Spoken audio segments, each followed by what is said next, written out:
یہ ہے دہلیز عنایت اور شفقت. یہ سرکار ہم پہ رحم فرمائے. ہم عرض کر رہے ہیں کہ کبھی ان سے منسوب چیز کو اپنا نہ کہیں. میرا میرے میری میرے نہ میرا ہے ہی کچھ نہیں, میرا صرف میرا آقا ہے. میں خالی ہاتھ آیا تھا اور خالی ہاتھ ہی ہوں. اب تک جو کچھ بھی ہے وہ آقا کا کرم ہے, انہی کی عطا عنایت اور شفقت ہے. دوسری گزاری یہ کرنا چاہوں گا, میں اپنے بھائیوں سے, پنڈی والوں سے انتہائی معذرت کے ساتھ عرض کرنا چاہوں گا, اس ذکر کا کوئی خاص فائدہ نہیں ہے جس ذکر میں فکر نہ ہو. ہمارے ہاں ذکر تو جاری ہے لیکن فکر سے آری ہے, فکر نہیں ہے. فکر ہونی بڑی ضروری تھی. مثلا آپ یہاں آئے ہو, میں آپ سے سرکار کی باتیں کروں گا, آپ یہاں سے واپس جاؤ اپنی گاڑیوں میں, اپنے بائکوں پہ یا اپنی سواریوں پہ جاؤ, جی چنگیاں گلاں شاہ صاحب نے کی تھی سن, چنگے سن. یہ نہیں ہمارے بیٹھنے کا مقصد. او بھائی ہیں ہی چنگے تو ان کی گلاں بھی تو چنگیاں ہی ہونی ہے, یہ مقصد نہیں. مقصد یہ ہے یار آج جو سید سے بات سنی ہے اب میں ایسا بن کے دکھاؤں گا. آج جو میں نے یہ بات سنی اب میں یہ چیز چھوڑ دوں گا جو میرے امام کو ناپسند ہے, اب میں وہ چیز کروں گا جو میرے امام کو پسند ہے. اب میں بھی بن کے دکھاؤں گا جیسا وہ 61 ہجری والا ہور تھا, میں بن کے دکھاؤں گا.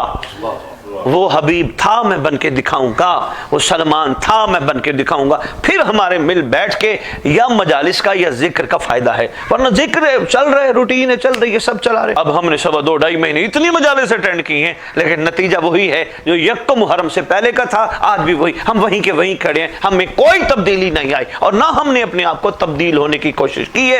خدا جانتا ہے یہاں ہمارے معاملات کو سیدھا کرنے کے لیے کربلا برپا نہیں کرائی گئی. ہمارے مسائل کے حل کے لیے کربلا برپا نہیں کرائی گئی. کربلا برپا کرائی گئی تھی لوگوں کو ان کی حقیقت یاد کرانے کے لیے. اور سنبھلو, اور جاگو, خواب غفلت سے نکلو. تم جس مقصد کے لیے آئے اس مقصد کو سمجھو تاکہ تمہیں اطاعت کے اس معیار پہ لایا جائے جس پہ رسول محشر کے دن فخر کر سکے. او جی میرے واسطے دعا مانگ لیں یار, میرے لیے دعا مانگ لیں یار, میرا بچے دا ہے, میرے کے چکر میں 2.5 مہینے 2.5 مہینے گزار بیٹھے ہیں. ہم کئی سال گزار بیٹھے ہیں, ہم وہیں کے وہیں ہیں جہاں تھے. کوئی تبدیلی یعنی اگر وہ کہے بھائی سید کیا تبدیلی آئے تو میں صرف اتنی بات کروں گا, ہر بندہ اپنے گریبان میں جھانک کے صرف ایک جملے کا جواب دے, سرکار ابھی آ جائیں, کیا تیار ہیں ہم؟ ہر بندہ اپنے اندر جھانک کے یہ دیکھے میں کہ سرکار آ جائیں, ہم تیار ہیں. بندے کہیں گے شاہ جی ہم تیار ہیں. اچھا اگر تیار ہو تو کیا سرکار کے دست شفقت بھی حاصل ہوئی؟ وہ جی وہ کیا ہوتی ہے؟ اور میں توقیات امام زمان علیہ السلام تمہیں دکھاؤں. سرکار فرماتے ہیں تم ایسے اعمال بجا لاؤ جن سے ہم راضی ہوتے ہیں. تم ہمیں ملنے کی کوشش نہ کرنا, ہم تمہیں ملنے خود آئیں گے. اس کا مطلب یہاں بات آ جائے تو یہاں ہم کہتے ہیں نہیں ابھی ہماری, تو اس کا مطلب ہے ہماری وہ جتنا ہم 2.25 مہینے یا کئی سال گزار بیٹھے ہیں ہم نے اس کو روٹین اور رسم بنا دی ہے. بس ٹھیک ہے یار, اس کی مجلس, اس کا ماتم, اس کا لنگر, اس کے نیا یا عالم, نتیجہ نہیں نکل سکا. اگر نتیجہ نکلتا سرکار کے ظہور میں تاخیر نہ ہوتی. ہمیں عاشق سنا کے, کربلا کے عاشق سنا کے ہمارے اندر عشق کا جذبہ پیدا نہیں کیا جا سکا. سوائے اس کے ڈنڈی پٹی دے بڑے سی شیر ہاں, ادھر لڑائی جھگڑے کرنی ہوئے تو کسی دوسرے کو دکھانا ہوئے تو اسی بڑے شیر ہاں. اس کے علاوہ ہمارے اندر جو اصل روح کا شیر پن تھا وہ نہیں پیدا ہو سکا. معذرت کے ساتھ سادات ہم وہیں کھڑے ہیں جہاں تھے. ہمیں بہت سفر کر کے بہت آگے تک جانا چاہیے تھا لیکن ہم نہ جا سکے. اب میں پھر آپ کے سوالات لیتا ہوں. میرے سید نے 2 سوال میرے سے کیے. پہلا سوال یہ کیا کہ لکھا ہے کہ جو دنیا سے چلے گئے ان کو سرکار آ کے قبروں سے اٹھائیں گے, یہ کس طرح ہے یا کیسے ہے؟ ایسے فرما رہے تھے. دیکھیں ایک بات شیعان علی کو ذہن نشین رکھنی چاہیے. یہ تو میں وہ تھوڑا جھنجھوڑنے والی بات تھی جو تمہیدی میں گفتگو میں آپ سب سے کر گیا. شیعان علی کو, اب اگلی بات کرنے لگا ہوں تھوڑا سا رخ بدل کے. شیعان علی کو ایک بات ذہن نشین رکھنی چاہیے, آپ کو مرنے کے بعد کندھے ہلا کے کہا جاتا ہے اسمع افہم, سن اور سمجھ.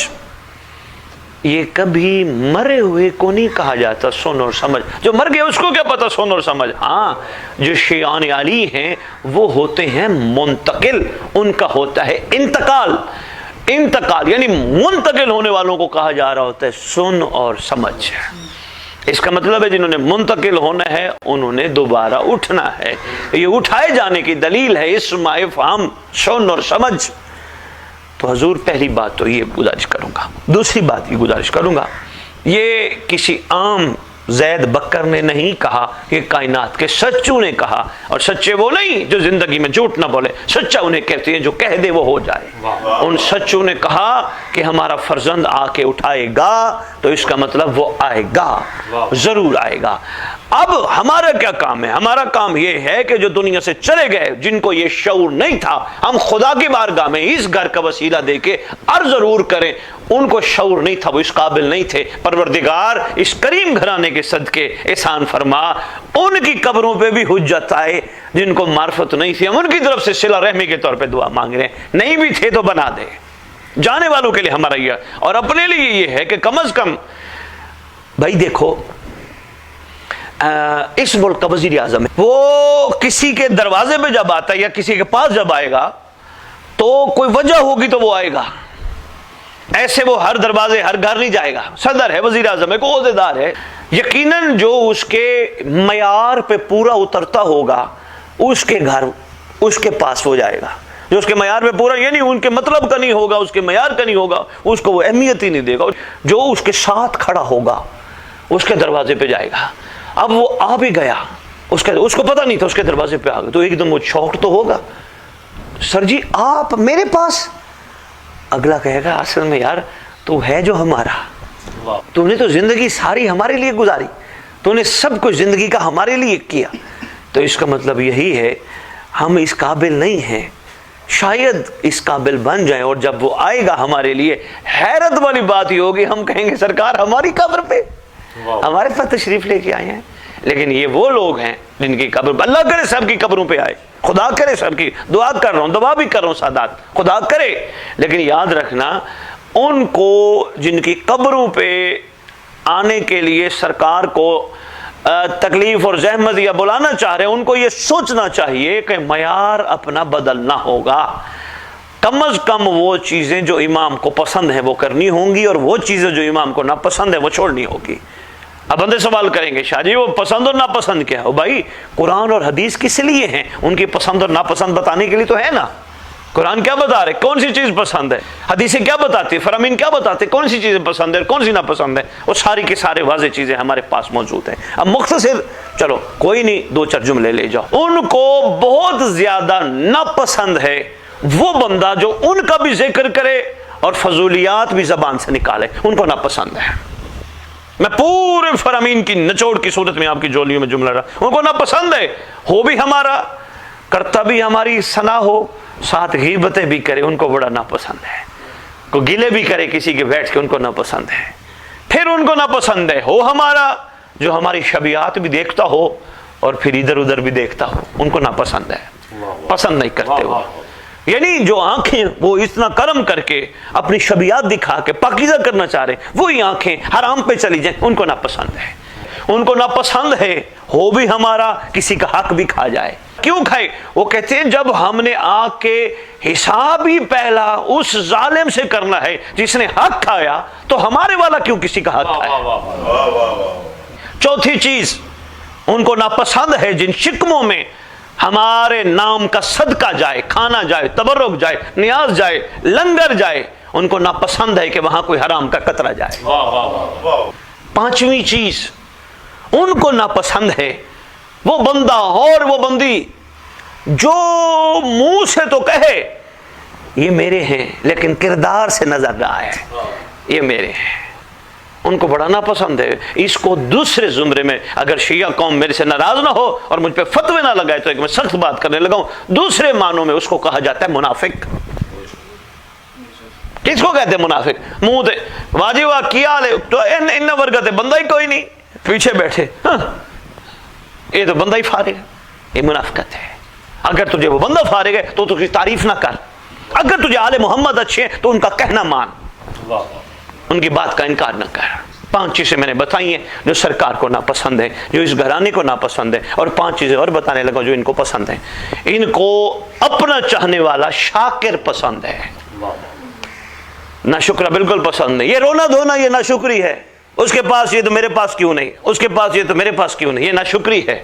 ان کو شاکر پسند ہے، جو کہے کچھ ہے تو ان کا صدقہ، محنت کرنا میرا کام ہے، عطا کرنا ان کا کام ہے، کچھ ہے تو ان کا صدقہ ہے، میں اسی پہ ہی راضی ہوں، محنت میں کرتا رہوں گا، پر میں کسی کی چیز نہیں دیکھوں گا، میں شاکر بن کے دکھاؤں گا، میرے پاس کچھ نہ ہو یہ تو ہے نا۔ شاکر امام کو بہت پسند ہے۔ دوسرا، اس گھرانے کو صابر بڑے پسند ہے۔ صبر کرنا یہ معمولی کام نہیں، ایک لمحے میں بندے آگ بگولا ہو جاتے ہیں، ایک لمحے میں ٹیمپریچر اتنا ہائی ہو جاتا ہے کہ بس لگتا ہے بندہ بندے کو ہی کھا جائے گا۔ صابر ان کو بڑے پسند ہیں، وہ چاہتے ہیں اچھا یہاں ایک کلی تحفہ دینے لگا ہوں، اگر سنبھال لو تو، باتیں اکثر تو بھول ہی جاتی، بندے کو کل کا کھانا بھی یاد نہیں ہوتا، لیکن چلو اگر سنبھال لو تو بڑا کام آئے گی زندگی میں۔ علی والوں کے لیے یہ دنیا سکون کی جگہ نہیں ہے، لوہے دل پہ لکھ لو، تعویذ باندھ کے لکھ لو، گھروں میں بورڈ لگا کے لکھ لو، آل محمد کے چاہنے والوں کے لیے دنیا سکھ کی جگہ نہیں ہے، سکون کی جگہ نہیں ہے، آرام کی جگہ نہیں ہے۔ علی والوں کے لیے یہاں قدم قدم پہ امتحان ہے، قدم قدم پہ امتحان، کبھی کسی صورت میں، کبھی فیملی کی صورت میں، کبھی رشتہ داروں کی صورت میں، کبھی کاروبار کی صورت میں، کبھی نوکریوں کی صورت میں، قدم قدم پہ امتحان ہے۔ اگر یہاں کوئی علی والا بھی اور سکھ بھی مانگے تو یہ اس کی بھول ہے، یہاں ہے ہی نہیں۔ یہاں اس لیے فرمایا گا تمہیں چھانا جائے گا، تمہیں پھر چھانا جائے گا، تمہیں چھانا جائے گا، 9 دفعہ کا تمہیں چھانا جائے گا۔ اگر کوئی بندہ یہاں سکون کی تلاش میں ہے تو معذرت کے ساتھ وہ اپنے ذہن سے نکال دے کہ وہ یہاں سکون کی تلاش میں آیا، یہاں نہیں، یہ دنیا دکھوں کا گھر۔ اور اس جگہ پہ سکون کیوں تلاش کرتے ہو جو تمہارے حقیقی بابا امام علی بادشاہ علیہ الصلوۃ والسلام کی ذات کی تلاقن ہو، تلاقن میں سکون کہاں تلاش کرتے ہو؟ ایک دفعہ نہیں، 2 دفعہ نہیں، 3 دفعہ بادشاہ نے فرمایا، او بھائی وہ کیسی اولاد ہے جو باپ کی تلاقن میں سکون تلاش کرے؟ پاسبل ہی نہیں ہے۔ بادشاہ کو صابر بڑے پسند ہیں، 2، پہلا شاکر، دوسرا صابر، تیسرا آپ کے معصوم کو، آپ کے معصومین کو اپنا نوکر، اپنی کنیزہ باحیا بڑی پسند ہے۔ انہوں نے اللہ کی طرف سے شریعت میں شامل ایک بہترین نکاح کا طریقہ عطا کر دیا۔ انہوں نے کہا یہ ہے نظام، اس کے تحت 1 نہیں 2 کر لو، مرد کو کہا 3 کر لو، 4 کر لو، کوئی بات نہیں، تمہیں 3-4 کی اجازت۔ بچی کو کہا تیری سمجھ میں نہیں آتا طلاق لے لے، خلا لے لے اور کہیں اور چلی جا۔ یعنی شریعت نے قانون مقرر کی ہیں، مگر حرام سے منع کیا گیا ہے۔ جس کے ساتھ نکاح ہو جائے صرف وہی ہے، اس کے علاوہ جو بھی ہے شریعت اسے نامحرم کہتی ہے۔ نامحرم کو بیٹھ کے دیکھنا، نامحرم کو بیٹھ کے سوچنا، یہ مولا کے نوکر اور کنیزہ کی نشانی نہیں۔ چوتھی چیز اس سے بھی زیادہ اہم جو امام کو بڑی پسند ہے، اپنی زندگی کا ہر رخ ان کی خاطر وقف کر دو۔ اٹھو بھی ان کے لیے، بیٹھو بھی ان کے لیے، کھاؤ بھی ان کے لیے، جاگو بھی ان کے لیے، کاروبار بھی ان کے لیے، نوکریاں بھی ان کے لیے، سب کام ان کے لیے، اپنے لیے نہیں۔ جس دن یہ قوم کو سمجھ آ گیا سب کچھ ان کے لیے ہے، بھائی صاحب میں ایک بات کرنے لگا بڑی ہے، میں سادہ توجہ کرنا، اس دن یہ خوش نصیب ہو جائیں گے کیونکہ ان سے آڈٹ نہیں ہوگا۔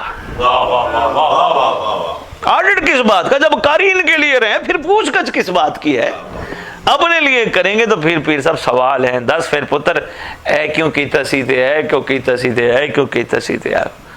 ہر چیز یہ اٹھے ہو صبح صبح، جی میں خدا نے مجھے ایک موت، یعنی ایک نیند بھی ایک ماند موت ہے، ایک موت کے بعد ایک نئی زندگی دی ہے، شکر، میں اٹھا ہوں صرف اپنے امام کے لیے۔ نوکری پہ جا رہے ہو؟ ہاں جا رہا ہوں، کیوں؟ کما رہا ہوں صرف امام کے لیے۔ کاروبار پہ جا رہے ہو؟ جا رہا ہوں، کیوں؟ صرف امام کے لیے۔ بچے پال رہے ہو؟ جی پال رہا ہوں، کیوں؟ صرف امام کے لیے۔ بات ہے تھوڑی سی مشکل اور ہے تھوڑی سی نفس پہ چھری چلانی پڑتی ہے، پھر جا کے آنکھ کھلتے، کیونکہ سمجھ آ جائے تو اچھی بات ہے میران سے، ورنہ مرنے کے بعد انہوں نے حاضر میت میت میت کہہ کے ایسا پھینک دینا ہے، جن کو اپنا اپنا کہتے تھے بعد میں انہوں نے کہنے اٹھاؤ میت، نہلاؤ میت، دفناؤ میت، جنازہ میت، یعنی رشتہ ہی توڑ دیں گے۔ او بابا ان سے دل لگی نہ کر، ان کو امام کی امانت سمجھ، تاکہ یہ تجھے میت بھی کہیں تو منتقل ہونے کے بعد تجھے تکلیف نہ ہو، میں چھوڑ کے کس کو آیا ہوں۔ نہیں سمجھ آئی؟ جن کو آ گئی ہے تو بسم اللہ۔ 5ویں چیز جو امام کو بڑی پسند ہے، جو کام کر اس گھر کے لیے خلوص کے ساتھ کر۔ یار بڑا اس دفعہ تو نے مخلوق کو لنگر کھلاؤ، بھائی میری معافی یار، میں کو پیچھے سے لایا تھا، انہوں نے مجھے اس قابل بنایا, میں نے ان کا صدقہ ان کے چاہنے والوں کو انہی کے کرم اور عمر سے کھلایا, میری اوقات ہی نہیں تھی. جو کام کر خلوص سے, اور یاد رکھنا جو خلوص سے کیا گیا کام ہوتا ہے, معصوم فرماتے ہیں ایک کام چاہے وہ خلوص سے کیا گیا, ایک کام جو خلوص سے کیا گیا ہو وہ بہت سارے دوسرے کاموں پہ حاوی ہے, کیونکہ وہ اللہ کی بارگاہ پسندیدہ عمل ہے. کچھ بھی کرو, اس لیے نہیں حضور خلوص میں یہ نہیں ہوتا مجھے کیا ملے گا, وہ کیا دیں گے, سانو کی لبنا ہے, نہیں خلوص میں یہ ہوتا ہے شکر ہے انہوں نے اس قابل بنایا ہے. خلوص کا معیار کچھ مختلف ہے. بس 5 پسند اور 5 ناپسند میں نے آپ کی خدمت میں آج ڈھیروں باتیں ہو گئی ہیں تمہیدی گفتگو. دوسرا میں اپنے سید کا سوال دوبارہ ان سے پوچھنا چاہوں گا. دوسرا سوال کیا پوچھا تھا آپ؟ ہاں وہ اس دور کے لوگ ہوں گے یا اس دور کے لوگ ہوں گے. حضور سرکار فرماتے ہیں, میں ایک چھوٹا سا فرمان سنا ہے تو بڑی معرفت والی باتیں, چلو آج آپ نے چھڑوائی دی ہیں تو پھر سنبھالنا, کوشش کرنا, پہرا بھی دینا. سرکار فرماتے ہیں ہم ہر دور میں آتے ہیں جس میں ہمارا رحمان ہمیں پسند کرتا ہے. اگر یہ ہر دور میں آتے ہیں تو سلمان بھی ہر دور میں آتے ہیں. اگر یہ ہر دور میں آتے ہیں تو حور بھی ہر دور میں آتے ہیں. اگر یہ ہر دور میں آتے ہیں تو فضائیں بھی ہر دور میں آتی ہیں. حضور یہ علا کل شیء قدیر کے زمین پہ مظہر ہیں سید, ان کے پاس کل اختیار ہے خدا کی طرف سے. اگر بھٹکانے والے کو کل اختیار ہے, وہ ہر جگہ جا کے بغیر پوچھے بھٹکا سکتا ہے, تو ان کے پاس اس سے زیادہ اختیار ہے, کیونکہ اس کو اختیار ان کے صدقے ملا ہے. ہمیشہ ذہن نشین رکھیے گا وہ علا کل شیء قدیر کے مظہر ہیں. ایسا نہیں ہے اگر صرف 61 ہجری والے ہور نے سرکار زمانہ کے لشکر میں ان کمانڈروں میں شامل ہونا ہے تو ہمیں کربلا کیوں سنائی جا رہی ہے؟ تو بھی عہد کر, وہ تھا میں بن کے دکھاؤں گا. بس جب تو نے عہد کر لیا اور عہد پہ تو نے پہرا دے دیا, تو نے بن کے دکھا دیا, تو انشاءاللہ وہ حسین کا ہور تھا تو مہدی کا ہور بن جائے گا. ایسا نہیں ہے. حضور ہمت کرو, ضروری نہیں وہ پچھلے دور کے لوگ, ہر دور کے لوگ شامل ہو سکتے ہیں, مگر جو اپنی حقیقت کو تھوڑا سا پہچاننے کی کوشش کرے. من عرف نفسہ فقد عرف ربہ, جس نے اپنے آپ کو پہچان لیا اس نے تو پھر حق کو پہچان لیا. یہی سب سے مشکل کام ہے. بندے دوسرے کو پہچاننے کی کوشش کر رہے ہیں. مجھے کیا لگا علی سعید میں نقص ہیں, خرابی ہیں, خامی ہیں, میں اپنی چیز کی تو حفاظت کر سکوں نا جو میرے پاس ہے. تو سید انشاءاللہ دل مانتا ہے سرکار زمین پہ خدا کے مظہر ہیں, دل مانتے ہیں. آج تک ہمیں امام بارگاہوں میں بلوا کر وہ کربلا سنانا چاہتے ہیں تو وہ ہمیں حر بھی بنانا چاہتا ہے. انشاءاللہ اس دور کے لوگ بھی ہوں گے, اس دور کے بھی ہوں گے, مگر ہوں گے خوش نصیب جو شک سے پاک ہوں گے, یقین پہ کمال ہوں گے. شک کسی قسم کی اجازت نہیں ہے.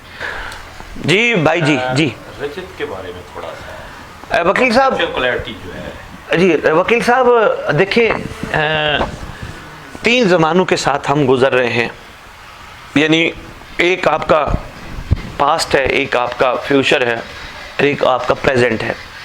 یہ جو موجودہ دور ہے یہ بڑی ایک مختصر سا ایک اس کو کہہ دیں کہ عرفا فرماتے ہیں یہ ایک لکیر سے بھی کم ٹائم ہوتا ہے. مثلا یہ جو میں نے ابھی تھوڑی دیر پہلے بات کی وہ ہمارا ماضی بن چکا ہے, جو اب میں کروں گا وہ ہمارا مستقبل ہے, اور جو میں نے ابھی لمحے میں ابھی یہ بات کر رہا ہوں یہ میرا حال ہے, اور اب یہ جو میں کر بیٹھا ہوں یہ میرا ماضی ہو گیا. یعنی ایک لکیر ہی ہے, ایک چھوٹا سا مرحلہ ہی ہے جو حال کا ہے. اصل معاملہ ماضی کا ہے یا مستقبل کا ہے. اس گھرانے نے کرم فرمایا, انہوں نے ہر چیز کو محشر پہ نہیں رکھا. خدا کے یقیناً امر سے کیا ہوگا, وہ ما ینطق عن الہوا کے مصداق ہیں. انہوں نے ہر چیز کو محشر پہ نہیں رکھا. انہوں نے قیامت سے پہلے ایک نظام پہلے وضع فرما دیا تاکہ مومنین کی آنکھیں ٹھنڈی ہوں اور ظالموں سے انتقام ہو. اس دور کو انہوں نے رجت قرار دے دیا, دور رجت.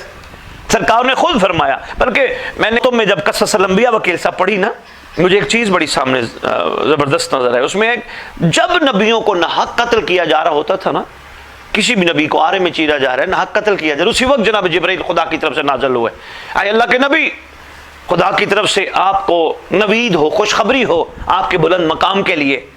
لیکن اللہ کہہ رہے میرے نبی سے جا کے پتہ کرو, اگر وہ چاہتا ہے اپنا بدلہ تو ابھی ہم اس کی شہادت کے بعد بھی لے لیں گے, اور اگر وہ چاہتا ہے ایک وقت آئے گا جب جملہ مظلوموں کا بدلہ لینے والا آئے گا. اگر وہ چاہتا ہے نبی کہ اس کا بدلہ بھی تب لیا جائے تو پھر اس کو کہو پھر انتظار کر، تجھے قبر سے اٹھایا جائے گا۔ تو جس جس نبی کو کہا گیا سارے نبیوں نے مل کے یہی کہا، ہمارا ریونج، ہمارا بدلہ بھی تب تک کے لیے رکھ دیا جائے جب تک وہ حقیقی بدلہ نہیں ہوتا۔ اور اس میں قصص الانبیاء میں علماء نے لکھا ہے حقیقی بدلے کے لیے امام حسین علیہ السلام کے بدلے کا تذکرہ ہوا ہے، باقاعدہ اس کا بدلہ ہوگا جس کو ناحق قتل کیا جائے گا، اس کا بدلہ ہوگا۔ بتاؤ اس کے بدلے کے ساتھ اپنا بدلہ شامل کرنا چاہتے ہو یا پہلے لینا چاہتے ہو؟ تو نبیوں نے کہا ہم پہلے نہیں لینا چاہتے، جب اس کا انتقام ہو تب ہمارا لیا جائے۔ تو حضور یہ وہ رجت کا وہ تصور ہے۔ اس کے علاوہ قرآن میں بھی آیات ہیں، معصومین کے فرامین میں بھی ہیں۔ رجع، اٹھنا پلٹنا پھر واپس آنا، بلایا جانا، یہ سب رجت یعنی رجع اسی سے نکلا ہے۔ اللہ نے اپنے ایک شہزادے کو، اپنی ایک حجت کو، اپنے حبیب کے شہزادے کو باقی بچا کے رکھا ہے۔ کیونکہ شیعہ قوم کہتی ہے غدیر میں دین کامل ہو گیا، اور بھائی واقعی کامل ہو گیا پر نافذ تو نہیں ہوا نا۔ یعنی خدا نے جا کے بس اب خیر اور شر کی قوتوں سے، خیر والی قوتوں کو اور شر والی کو، نہیں، اللہ کا پسندیدہ دین اسلام ہے، اور اللہ نے قیامت سے پہلے اسلام کائنات میں اسی سرکار کے ذریعے نافذ کروانا ہے، جس کو رجت کہتے ہیں۔ لوگوں کو حقیقی تصویر اسلام کی نظر آئے گی، اور یقین کیجئے لکھا ہے کتب میں، دنیا کہے گی وہ یہ تو محمد والا اسلام ہے، ہم نے کچھ اور سنا تھا، یہ سرکار والا اسلام ہے۔ حضور معاملہ یہ ہے، یہ چیزیں بھی سکھائی جانی چاہیے تھی، اور دکھ کے ساتھ کہنا پڑ رہا ہے وکیل صاحب، جو آج آپ سوال کر رہے ہیں ان کو بچپن سے بچوں کے ذہنوں میں ڈالنا چاہیے تھا۔ ایک دن امام آئے گا، امام اچانک آئے گا۔ یقین کریں علی سعید یہ کیا معاشرہ اتنا کمال ہوتا، گناہوں سے پاک ہوتا، ان کے ذہنوں میں یہ تصور ہوتا، اچانک آ گیا تو کیا جواب دیں گے؟ آپ وکیل ہیں، اب وکالت کرتے ہیں، آپ کسی کیس کو لے کے جاتے ہیں ایک جج کے پاس جو عادل بن کے بیٹھا ہے۔ عدل تو بہت دور کی بات ہے، وہ انصاف بھی بڑی مشکل سے کر پاتا ہے۔ تو یہ جو عادل ہونا ہے یقیناً کسی عادل نے ہی کرنا ہے، اس لیے تو کہا جاتا ہے زمانہ در انتظار عدالت، عدالت در انتظار مہدی۔ آپ کیس لڑ رہے ہوتے ہیں، یقیناً آپ ہیں، آپ سے مراد کوئی بھی ہے، لائر ہے، وہ کیس لڑ رہا ہوتا ہے، وہ جو کلائنٹ کو، اس کلائنٹ کو پروٹیکٹ کر رہا ہوتا ہے، لیکن وہ ایسی عدالت ہوگی جس میں جج بھی وہ ہوگا، مدعی بھی وہ ہوگا، گواہ بھی وہ ہوگا۔ تو حضور رجت مومنوں کے لیے ایک بہترین امید ہے، ایک بہترین ڈھارس ہے، ایک بہترین تسلی ہے۔ فرض کرو شاہ صاحب نے زیادتی کی، تو بجائے اس کے کہ میں شاہ صاحب سے مومن ہونے کے ناطے زیادتی کے بدلہ زیادتی سے لوں، پہلے تو مجھے اپنا ظرف بڑا کرتے ہوئے شاہ جی کو معاف کرنا چاہیے۔ اگر میں معاف نہیں کر سکتا تو میں رجت کے لیے اپنی یہ فیصلہ امام پہ چھوڑ دوں، وہ بہتر فیصلہ فرمائیں گے جو میرے حق میں بہتر ہوگا۔ اور اگلی بات بتاتا جاؤں، اتنا بہترین مرحلہ ہے رجت کا شیعو، اگر تمہیں سمجھ آ گیا تو میں کہتا ہوں کمال ہے۔ حضور رجت میں اکبر کی زیارت نصیب ہوگی، رجت میں عباس علمدار کی زیارت نصیب ہوگی، رجت میں سرکار قاسم دولے بنے نظر آئیں گے۔ تو کیا خیال ہے، پھر جلدی ہونی چاہیے نا؟ بہت جلدی۔ رائے تاجل ظہور امام زمانہ بلند تر صلوات